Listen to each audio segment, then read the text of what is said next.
का चैप्टर 2 पे आते हैं। ठीक है, हम लोग चैप्टर 2 पे चलते हैं, जिसका नाम है राज्य एवं राष्ट्रीय। इससे पहले आपको हम 10,000 MCQ का जो श्रृंखला है उसमें चैप्टर 1 कंप्लीट करवा दिए हैं। आप देखिए चैप्टर 1 में लगभग 90 सवाल करवाए हैं। चैप्टर एंड हो गया, फिर आपका चैप्टर 2 शुरू होता है राज्य एवं राष्ट्रीय। इसमें भी हम लोग लगभग 60 से 70 क्वेश्चन करेंगे, जो कि बहुत वीविया है। इस तरह से आपका पूरा इकोनॉमिक्स का 7 चैप्टर जो है पूरा कवर किया जाएगा। तो वीडियो को देखिए और 2-3 बार देखते रहिए, सब याद हो जाएगा। क्वेश्चन नंबर 1 पे चलते हैं। बिहार की प्रति व्यक्ति आय देश भर में कितनी है? तो बहुत न्यूनतम है। वर्तमान में इसका जो आंकड़ा जनगणना हुआ है उसके अनुसार 66,828 रुपये के आसपास है, जिसमें सिक्किम टॉप पे है, लगभग 7 लाख के आसपास है, और गोवा 3.5 लाख के आसपास है, सेकंड रैंक पे आता है।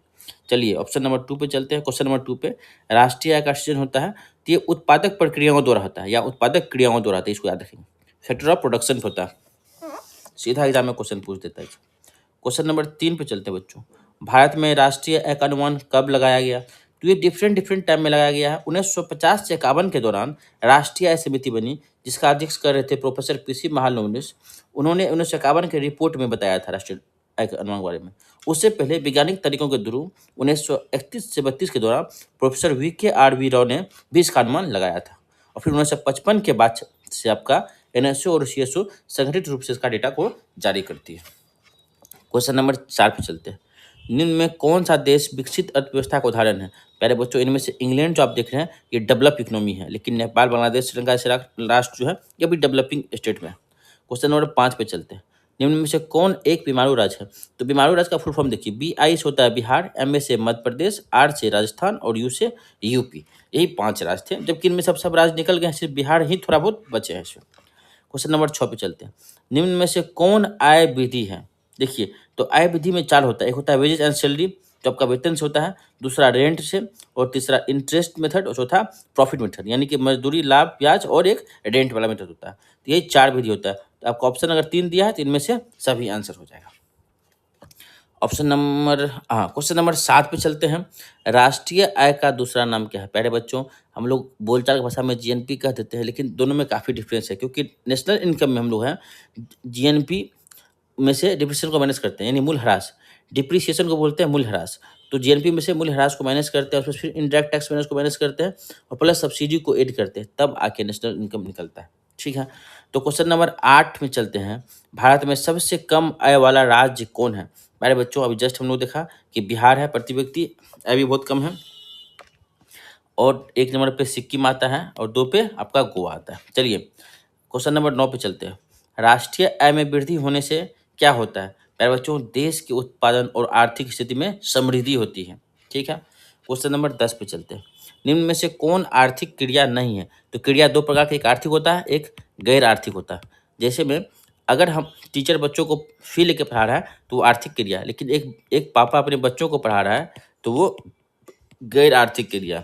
यहाँ देखिए, खेती, व्यापार और सेवा ये आर्थिक क्रिया में आता है, क्योंकि इससे हमको लाभ का आशा होता है, लेकिन चोरी करना ये इलीगल चीज़ है और ये आर्थिक क्रिया में नहीं आती। क्वेश्चन नंबर 11 पे चलते हैं। आर्थिक सांख्यिकी केंद्रीय सांख्यिकी संगठन की स्थापना कब हुई? तो ये 2 मई 1951 को हुआ था। 2 मई 1951, इसको CSO भी बोलते हैं। क्वेश्चन नंबर 12 पे चलते हैं। प्यारे बच्चों, भारत में राष्ट्रीय आय की गणना के अनुमानों को कितने वर्गों में बांटा गया है? तो इसका 3 वर्ग बांटा गया। पहला उत्पादन विधि, फिर आय विधि, फिर व्यय विधि। हमने क्लास में आपको डिटेल्स में बताया। अच्छा, जो बच्चों सिर्फ ऑनलाइन पढ़ रहे हैं उसके लिए हम पूरा का पूरा इकोनॉमिक्स का 4 से 5 वीडियो में एक लेक्चर लाएंगे, 2-3 घंटे करके। आप वो पूरा देख लेंगे तो पूरा इकोनॉमिक्स का आपका कॉन्सेप्ट क्लियर हो जाएगा। जितने कॉन्सेप्ट है क्लियर हो जाएगा।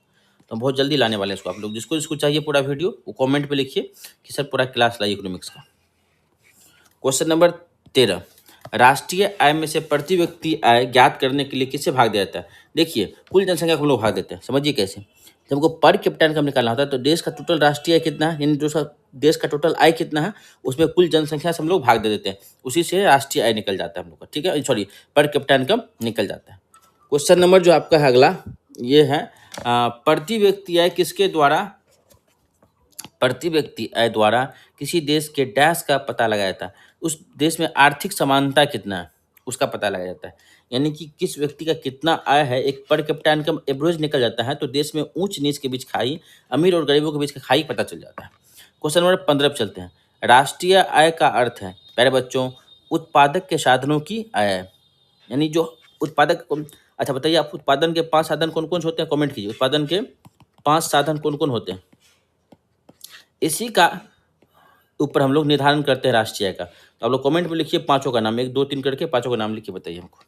क्वेश्चन नंबर 16 पे चलते हैं। राष्ट्रीय आय का अनुमान सर्वप्रथम किसने लगाया? प्यारे बच्चों, आपको मैंने जस्ट बताया कि सबसे पहले दादा भाई नौरोजी ने 1867-67 के दौरान लगाया था। फिर पीसी महालनोबिस ने 1951 में जो राष्ट्रीय आय का रिपोर्ट दिया उसे बताया था। चलिए, उसके बाद क्वेश्चन नंबर 17 पे चलते हैं। भारत में औसत प्रति व्यक्ति है 2012-13 में थी, 2012-13 में औसत व्यक्ति जो आया था पर कैपिटा इनकम या औसत प्रति व्यक्ति आय कहिए, उसको एक ही बात है, 68,757 को याद रखेंगे, 68,757। 2026 की जनगणना के बाद फिर एक नया डेटा आ जाएगा जिसमें बहुत कुछ आपका क्लियर हो जाएगा। अब क्वेश्चन नंबर 18 देखिए, निम्न में से किसमें मूल्य ह्रास शामिल नहीं है? मूल्य ह्रास को हम लोग बोलते हैं डिप्रिसिएशन। तो देखिए, जीडीपी और जीएनपी में डिप्रिसिएशन शामिल नहीं होता है, लेकिन एनएनपी में से ऑलरेडी माइनस किया रहता है। इसका आंसर आपको होना चाहिए ए एवं बी दोनों। क्वेश्चन नंबर 19 चलिए, गरीबी रेखा निर्धारण हेतु कैलोरी मापदंड किसके सुझाव पर निर्धारित किया गया? पहले बच्चों, मैंने आपको क्लास में पढ़ाया है कि जो योजना आयोग आया था उसमें वाई की अलग कमेटी बना था 1977 ईस्वी में, जिसका रिपोर्ट 1979 में आया था। इसी कमेटी के अनुसार आपको गरीबी रेखा में कैलोरी मापदंड, जिसमें शहरी क्षेत्र के लिए 2100 कैलोरी का था और ग्रामीण क्षेत्र में 2400 कैलोरी था। याद है इस चीज को? चलिए क्वेश्चन नंबर 20 पे चलते हैं। बिहार में सबसे कम प्रति व्यक्ति आय वाला जिला, तो बिहार में शिवहर, जो ये ओल्ड डेटा है बाबू। और देखिए, बिहार में सबसे कम प्रति व्यक्ति आय वाला जिला शिवहर था और सबसे अधिक प्रति व्यक्ति आय पटना। आज भी पटना ही सबसे अधिक है, जहाँ पे लगभग 1,31,332 रुपया का है और शिवहर में 18,980 रुपया का। चलिए क्वेश्चन नंबर 21 पे चलते हैं। राष्ट्रीय आय गणना की कितनी विधियां होती हैं? तो राष्ट्रीय गणना की 3 विधियां होती है। मैंने पिछले क्वेश्चन में पढ़ाया है, उसको जाके दोबारा से एक बार रिवीजन कर लीजिए। क्वेश्चन नंबर 22 पे चलते हैं। राष्ट्रीय आय में सबसे अधिक योगदान किस क्षेत्र का है? प्यारे बच्चों, सब जानते हैं कि राष्ट्रीय आय में सबसे अधिक योगदान सेवा क्षेत्र का, यानी कि टर्सरी सेक्टर का है, जो कि टोटल जीडीपी का लगभग 53 से 55% है। इसमें कौन कौन सेक्टर आता है? तो बैंकिंग, ट्रांसपोर्टेशन, व्यापार, पर्यटन, आईटी जैसे सेक्टर शामिल है, जो कि देश की अर्थव्यवस्था में एक महत्वपूर्ण योगदान निभाती है। क्वेश्चन नंबर 23 पे चलते हैं। राष्ट्रीय आय का उद्देश्य क्या है? प्यारे बच्चों, आर्थिक स्थिति जानना। देश का आर्थिक स्थिति क्या है, पर कैपिटा इनकम क्या है, देश का विकास क्या है, सुरक्षा क्या है, पर कैपिटा इनकम क्या है, नागरिकों को कल्याण में क्या प्रोग्रेस हो रहा है, इसको जानने के लिए राष्ट्रीय आय का उद्देश्य होता है हम लोग का। क्वेश्चन नंबर 24 पे चलते हैं हम लोग। निम्न में से कौन आय विधि नहीं है? देखिए, आय विधि नहीं है तो उत्पादन विधि आय विधि है, आय विधि और व्यय विधि हमने बताया था आपको, प्रोडक्शन, इनकम और एक्सपेंस मेथड। लेकिन मौसम ऐसा कोई विधि नहीं होता है। चलिए, ये 3 ही विधि होता है। क्वेश्चन नंबर 25 पे चलते हैं। राष्ट्रीय आय में वृद्धि होती है तब जब राष्ट्रीय आय बढ़ेगा तो देश में विकास होगा, आर्थिक प्रगति होगा, गरीबी थोड़ी बढ़ेगा, बेरोजगारी थोड़ी बढ़ेगा, विकास होगा। क्वेश्चन नंबर 26, बिहार राज्य में गरीबी रेखा के नीचे रहने वाले लोगों का प्रतिशत कितना है? प्यारे बच्चों, बुक में तो दिया है ओल्ड डेटा 54.4%, लेकिन अभी नीति आयोग का जो लेटेस्ट रिपोर्ट है 2023-24 का, उसमें दिखाया गया 33.76%। और एक मल्टी डायमेंशनल पॉवर्टी इंडेक्स आता है, बहुआयामी गरीबी सूचकांक MPI 2021 का जो रिपोर्ट कहता है कि 51.91%। सोचिए, तो भी बहुत ज़्यादा है, 51.91% जो आपका। क्वेश्चन नंबर 27 चलते हैं।